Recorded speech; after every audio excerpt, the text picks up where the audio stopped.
ओम शांति।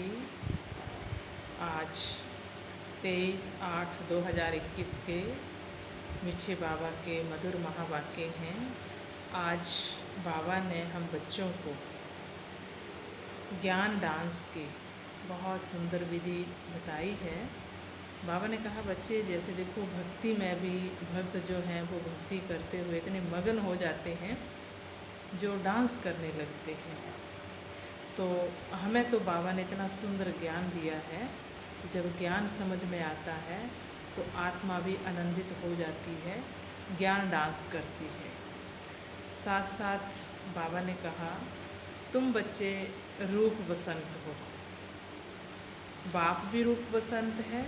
तो जैसे बाप हमारी अमूल्य ज्ञान रत्नों से झोली भर रहे हैं, हम बच्चों की भी यही सेवा करने की विधि है कि बाप से जो लिया है वो दूसरों को देना है। तो जब हम भी रूप बसंत बन के बाप का अमूल्य खजाना दूसरी आत्माओं को देते हैं तो उनसे हम आत्माओं को दुआएं मिलती हैं, आशीर्वाद मिलती है, क्योंकि उनका कल्याण होता है। साथ साथ बाबा ने आज ये भी कहा कि बच्चे तुमको बाप समान रोज़ सर्विस करनी है और अपना स्वभाव बहुत मीठा होना चाहिए। तो आज खास बाबा ने गुलजार दादी जी को याद किया कि बच्ची बहुत मीठा समझाती है और सब मांगनी करते हैं कि हमारे पास भी भेजो ऐसी ब्राह्मणी को। तो बाबा कहते हैं कि तुम बच्चों को भी ऐसे बाप समान और जो हमारे बड़े हैं, आदर्श हैं, उनको हम फॉलो करेंगे तो उनकी तरह हमारे अंदर भी वो दैवी गुण आना शुरू हो जाएंगे। तो अभी हम मुरली को विस्तार से सुनते हैं। आज के महावाक्यों का सार है, मीठे बच्चे अपने आप से वायदा करो कि हमें बहुत बहुत मीठा बनना है, सबको सुख की, प्यार की दृष्टि से देखना है, किसी के नाम रूप में नहीं फंसना है। आज का प्रश्न, योग की सिद्धि क्या है? पक्के योगी की निशानी सुनाओ। उत्तर है, सब कर्मेंद्रियां बिल्कुल शांत शीतल हो जाए, यह है योग की सिद्धि। पक्के योगी बच्चे वह जिनकी कर्मेंद्रियां जरा भी चंचल ना हों, रिंचक भी किसी देहधारी में आँख ना डूबे। मीठे बच्चे अब तुम जवान हो, तुम्हारी वानप्रस्थ अवस्था है। आज का गीत, जाग सजनिया जाग, नवयुग आया कि आया। ओम शांति। मीठे मीठे रूहानी बच्चों ने गीत सुना। इसके अर्थ पर दिल में विचार सागर मंथन करना है और खुशी में आना है, क्योंकि यह है नई दुनिया के लिए नई बातें। यह नई बातें अभी सुननी है। बच्चे अब जानते हैं नई दुनिया स्थापन करने वाला कोई मनुष्य नहीं हो सकता। तुम जब यह बातें सुनते हो तो समझते हो यह तो 5000 वर्ष पहले वाली पुरानी बातें हैं जो फिर नए से सुनाई जाती हैं। तो पुरानी सो नई, नई सो पुरानी हो जाती है। अभी तुम जानते हो 5000 वर्ष पहले वाली वही बातें बाबा नई करके सुनाते हैं। बातें वही हैं जो कल्प पहले बाबा ने सुनाई थी, लेकिन इस कल्प में फिर से नए सिरे से सुना रहे हैं, तो सुनने में हम आत्माओं को नहीं लगती है। तो बातें तो बाबा ने कहा वही हैं, किस लिए सुनाते हैं? नई दुनिया का बरसा पाने के लिए। इसमें ज्ञान डांस करना होता है। भक्ति में भी बहुत डांस करते हैं, तन से झूमते हैं, मन उलझा हुआ रहता है, पता नहीं कहाँ लगाना है, पर बाहर से डांस करते नज़र आते हैं और साथ साथ फिर गीत भी गाते हैं। चारों तरफ लगाए, चारों तरफ फेरे लगाते डांस करते हैं। ज्ञान का डांस तो बिल्कुल सहज है, उसमें कर्मेंद्रियाँ बहुत चलती हैं। भक्ति में जो डांस करते हैं उसमें बाबा ने कहा कर्मेंद्रियाँ बहुत चलती हैं, मेहनत करनी पड़ती है। यह तो सिर्फ अंदर में ज्ञान डांस चलता है। मन झूमता है जब बुद्धि रूपी नेत्र उस सर्वशक्तिवान का दीदार करता है। तन से झूमने की बात नहीं। सृष्टि चक्र कैसे फिरता है वह नॉलेज बुद्धि में है, इसमें कोई तकलीफ नहीं है। हाँ, याद में मेहनत लगती है। बच्चे कई फेल हो पड़ते हैं, कहाँ न कहाँ गिर पड़ते हैं। सबसे मुख्य बात है, गिरते कब हैं कैसे, तो सबसे मुख्य बात है नाम रूप में फंसते हैं। तो यहाँ बाबा कह रहे हैं कि नाम रूप में नहीं फंसना है। स्त्री पुरुष कामवश नाम रूप में फंसते हैं ना। क्रोध नाम रूप में नहीं फंसाता है, क्रोध से तो दुश्मनी हो जाती है। पहले पहले है यह जिसकी बड़ी संभाल करनी है काम विकार से। कोई के भी नाम रूप में नहीं फंसना है, अपने को आत्मा समझना है। हम आत्मा अशरीरी आई थी, अब अशरीरी होकर जाना है परम धाम से। हम आत्माएं निराकारी अवस्था में आई थी, अब उसी अवस्था को फिर से प्राप्त करके वापस जाना है। इस शरीर का भान तोड़ना है। यह नाम रूप में फंसने की बहुत खराब बीमारी है। बाप सावधानी देते हैं बच्चों को। कोई कोई इस बात को समझते नहीं है। बाबा बार बार हम आत्माओं को पक्का कराते हैं, बच्चे आप देह नहीं, आप आत्मा हो। लेकिन जो देह अभिमान में रहते हैं तो बाबा की शिक्षा जो है उनको अंदर पसंद नहीं आती है। तो इसलिए बाबा ने कहा कोई कोई इस बात को समझते नहीं हैं। कहते हैं बाबा नाहक ऐसे कहते हैं कि नाम रूप में फंसे हो, परंतु ये गुप्त बीमारी है। तो इसलिए गुप्तेश्वर शिव बाबा ही समझ करके ये शिक्षा देते हैं। मनुष्यों को जब पता नहीं लगता है तो फिर बाबा को भी कहने लग जाते हैं। इसलिए बाबा ने फिर गीत को याद किया, साजन सजनियों को अथवा बाप बच्चों को जगाते हैं। बच्चे जागो, अब फिर से कलयुग के बाद सतयुग आना है। बाप ज्योति जगाने आते हैं।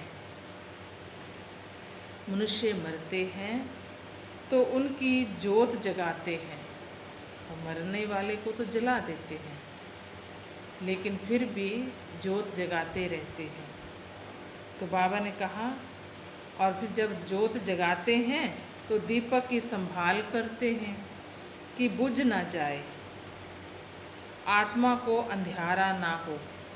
ये भक्ति में पाठ पक्का करा दिया कि ये जो जाने वाले के पीछे दीपक जगाते हैं तो वो अगली जिस भी मंजिल के लिए वो निकला है तो वहाँ उसको रोशनी मिलती रहे।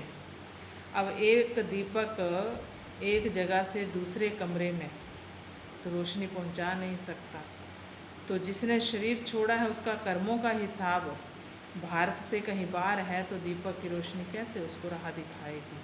तो ये समझ नहीं है। बाबा ने तो आत्मा रूपी दीपक जगाया, तो उन्होंने स्थूल घृत का दीपक जगाना शुरू कर दिया। तो इसलिए अंदर से रहता कि कहीं अंधियारा ना हो।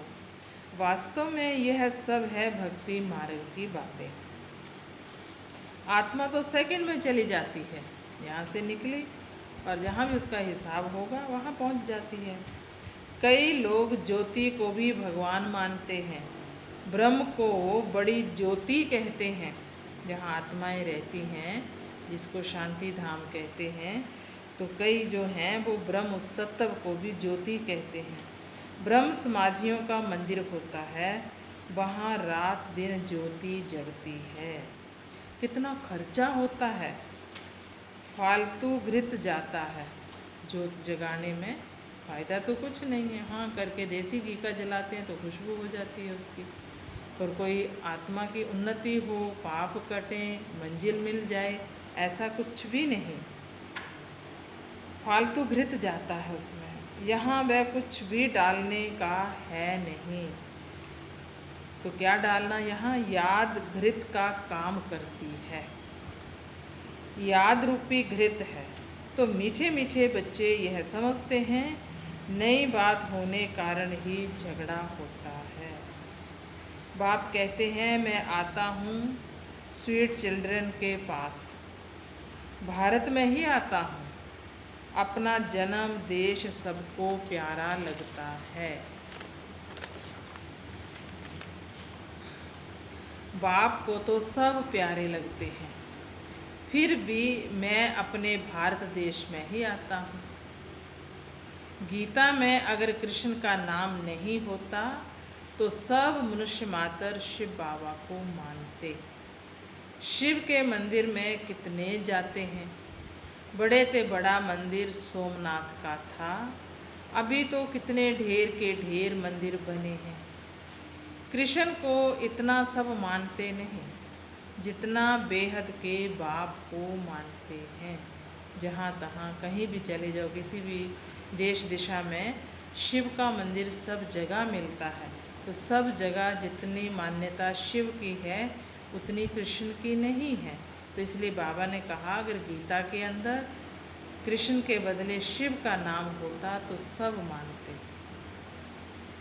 तो इस समय तुमको इन जैसी प्यारी वस्तु और कोई है नहीं।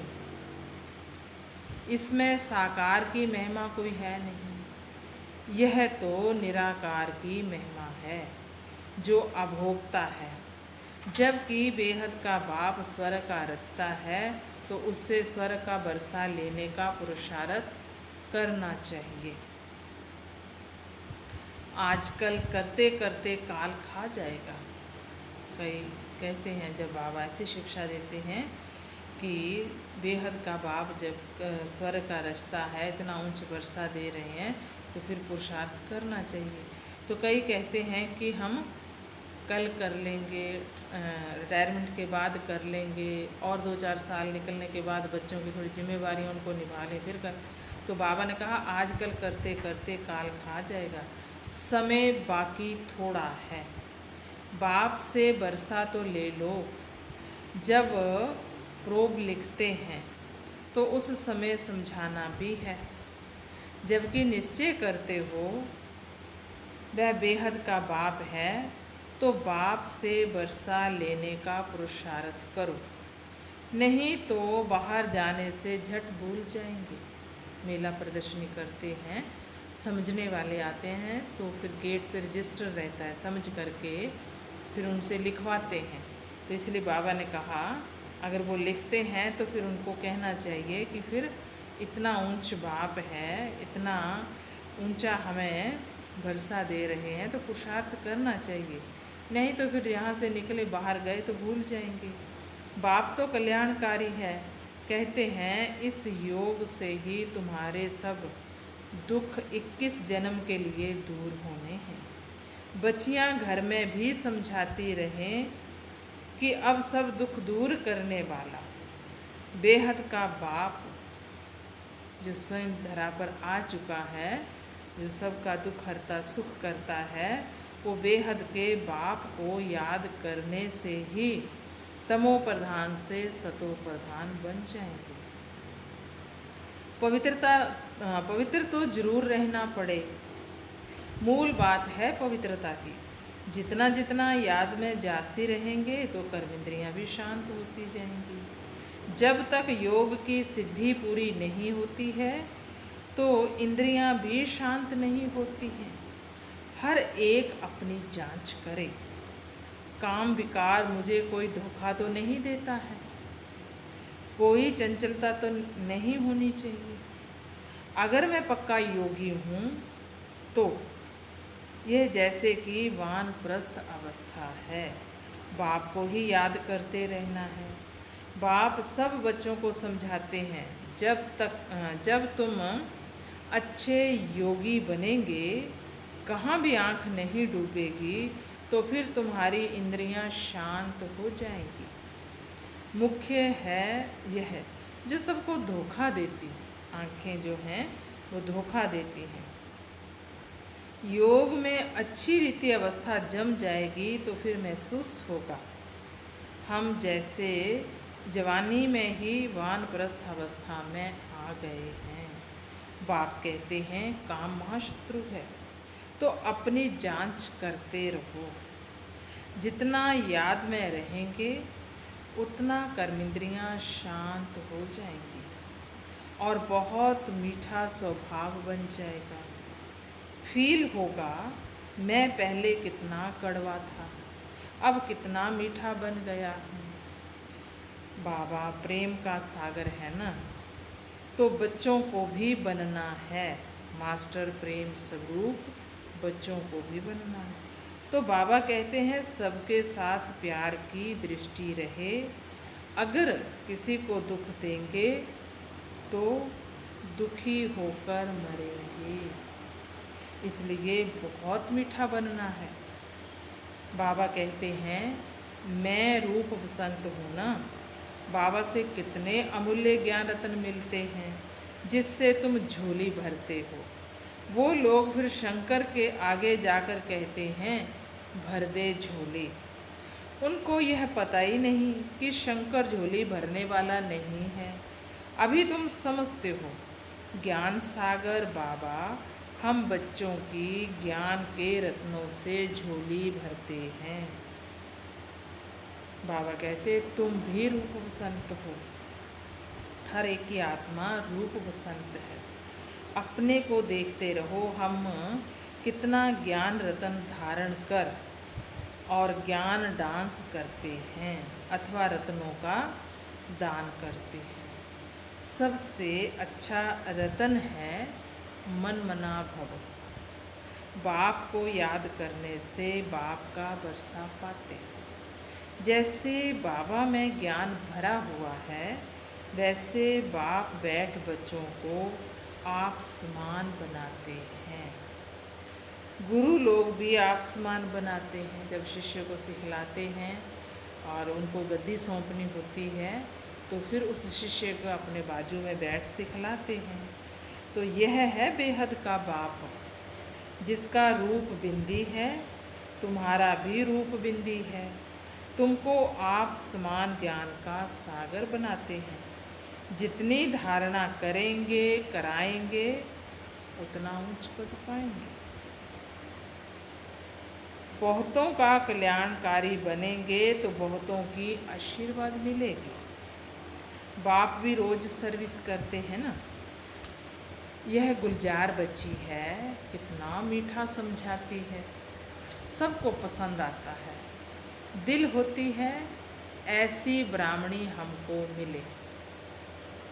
अब एक ब्राह्मणी सब जगह तो नहीं जा सकती है, फिर भी बाबा कहते हैं जो समझते हैं मैं अच्छा समझाती हूँ तो उनको ऑलराउंड सर्विस करनी चाहिए। जहाँ जहाँ सेवा केंद्र बाबा के खुलते हैं तो बाबा कहते फिर उनको वहाँ वहाँ जाके सर्विस करनी चाहिए। जो अंदर से समझते हैं कि मैं अच्छा समझा सकती हूँ।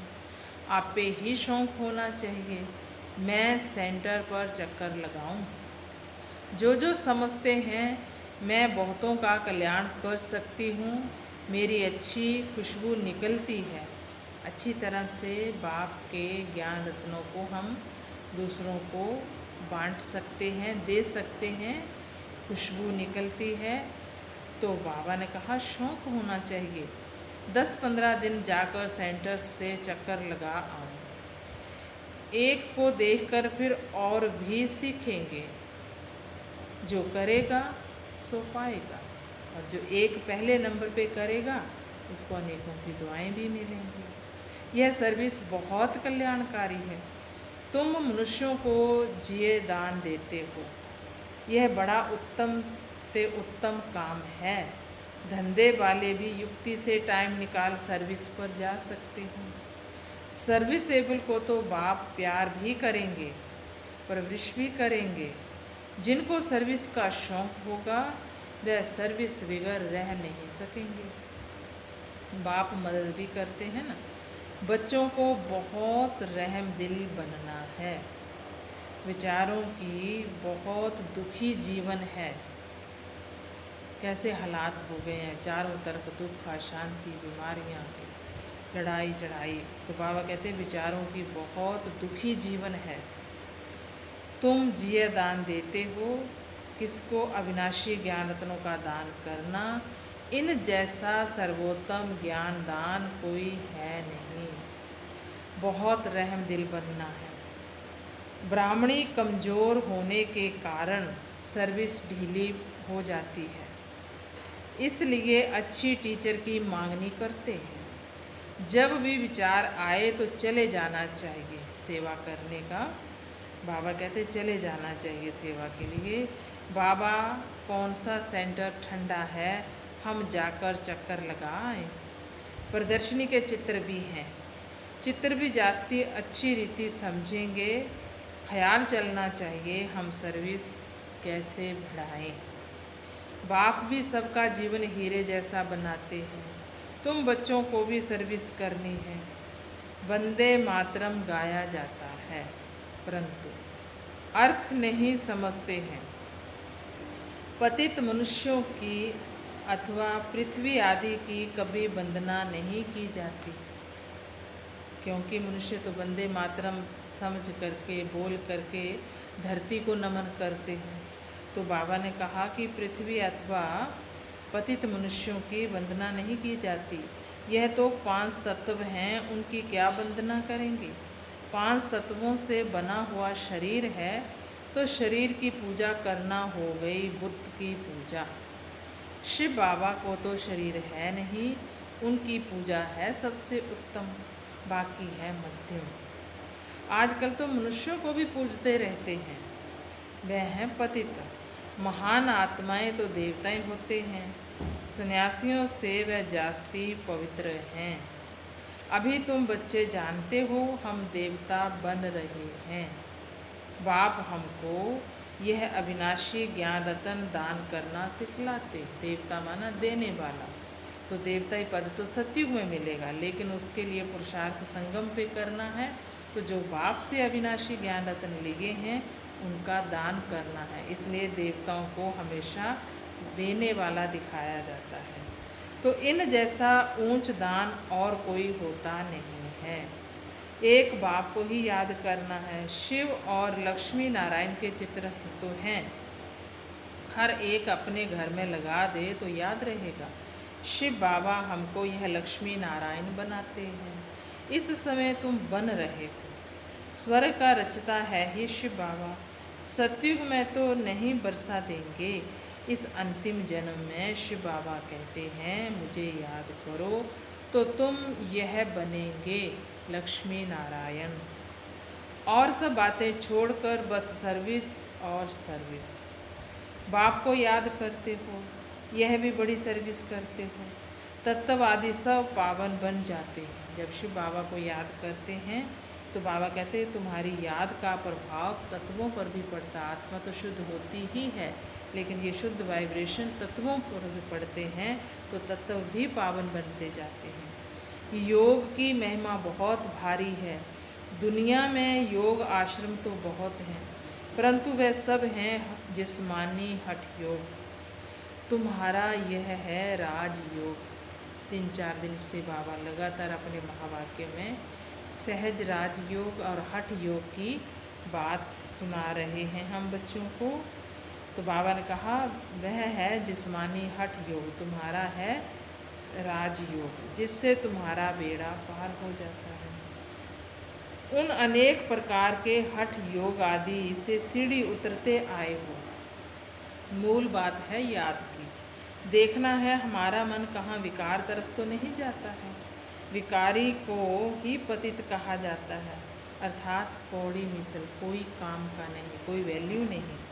विकार में गिरने से अपना ही नुकसान कर देंगे। जो करेगा सो पाएगा।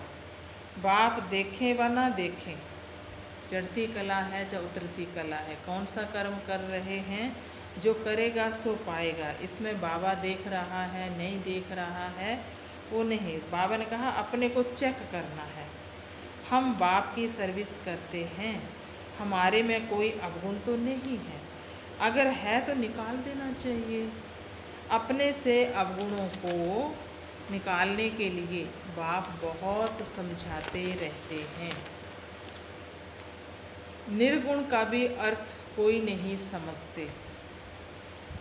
निर्गुण बालक की मंडली क्या कर सकेगी, जिसमें कोई गुण नहीं है, खुद ही निर्गुण है, कोई गुण है नहीं है, और वो बैठ कर के सुनाएंगे तो क्या सुनाएंगे।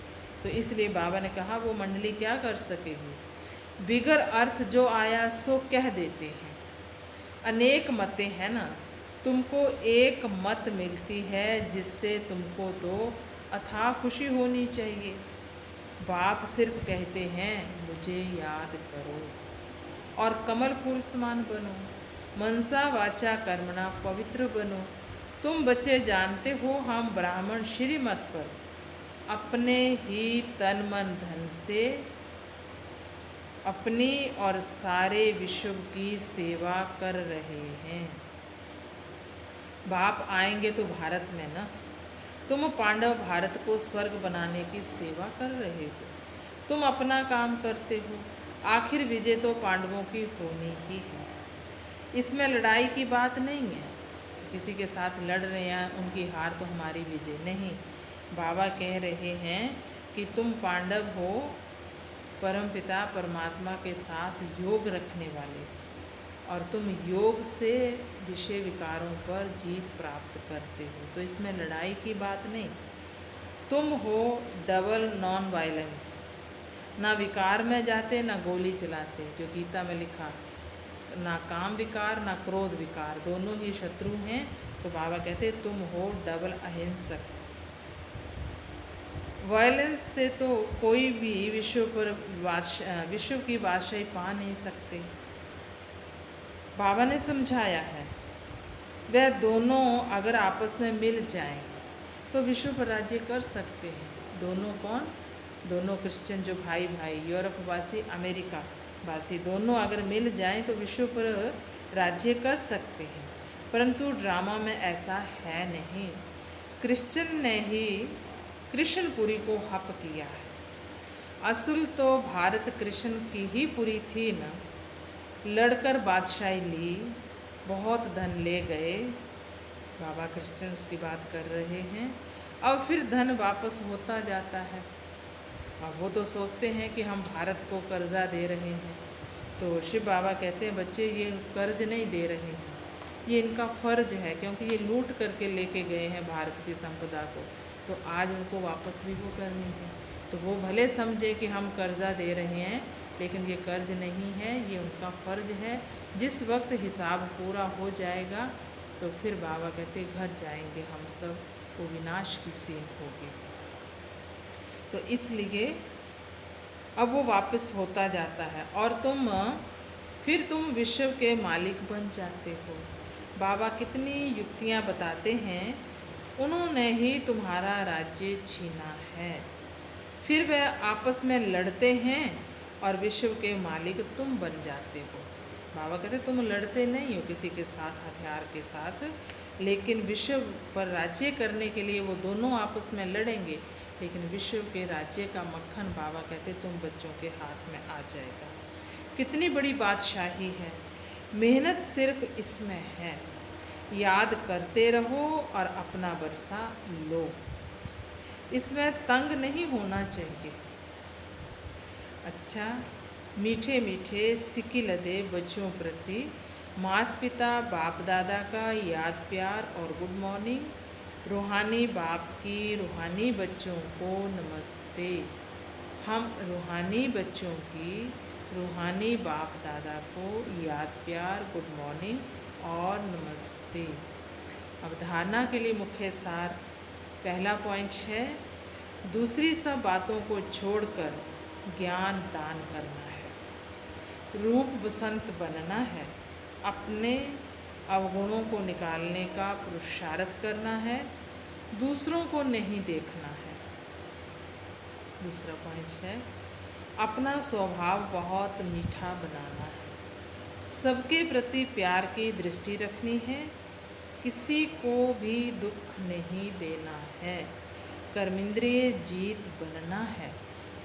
आज का वरदान, अमृत वेले की मदद व श्रीमत की पालना द्वारा स्मृति को समर्थवान बनाने वाले स्मृति स्वरूप भव। इसका भावार्थ है, अपनी स्मृति को समर्थवान बनाना है व स्वतः स्मृति स्वरूप बनना है, तो अमृत वेले के समय की वैल्यू को जानो।